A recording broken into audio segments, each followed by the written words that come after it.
এইচএসসিতে প্রাপ্ত রেজাল্ট যদি ভালো না হয়, তাহলে আল্লাহ রাসূলের হাদিস অনুযায়ী তুমি ধ্বংসের দিকে এগিয়ে যাচ্ছ, কল্যাণের দিকে নয়। প্রিয় শিক্ষার্থী, মনে রাখবে, এই শিক্ষা প্রতিষ্ঠানে শিক্ষা অর্জন করা তোমার বাবা মায়ের স্বপ্ন নয়।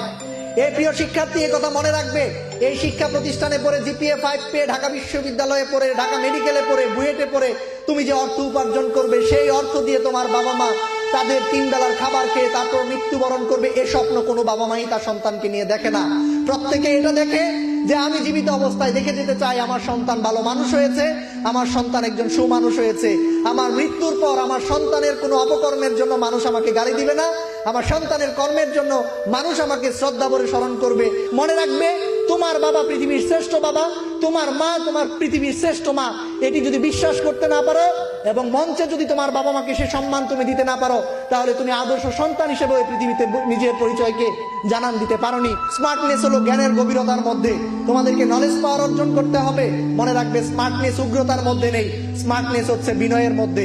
মনে রাখবে, ক্ষমতা প্রদর্শনের মধ্যে স্মার্টনেস নাই, মনে রাখবে বিনয়ের মধ্যে স্মার্টনেস রয়েছে।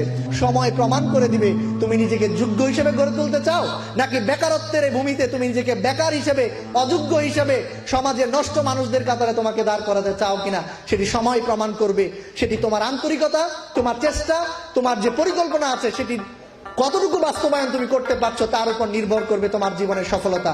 প্রিয় শিক্ষার্থী, আজকের দিনে আমাদের প্রধান অতিথি মহোদয় তোমাদেরকে শপথ করিয়েছেন, তার সাথে আরেকটি শপথ মনে মনে তুমি করবে যে আমি আমার বাবার পরিচয়ে কোনোদিন পরিচিত হব না, আমি আমার মায়ের পরিচয়ে কোনোদিন পরিচিত হব না, আমার বাবা মা যেন আমার পরিচয়ে পরিচিত হয়।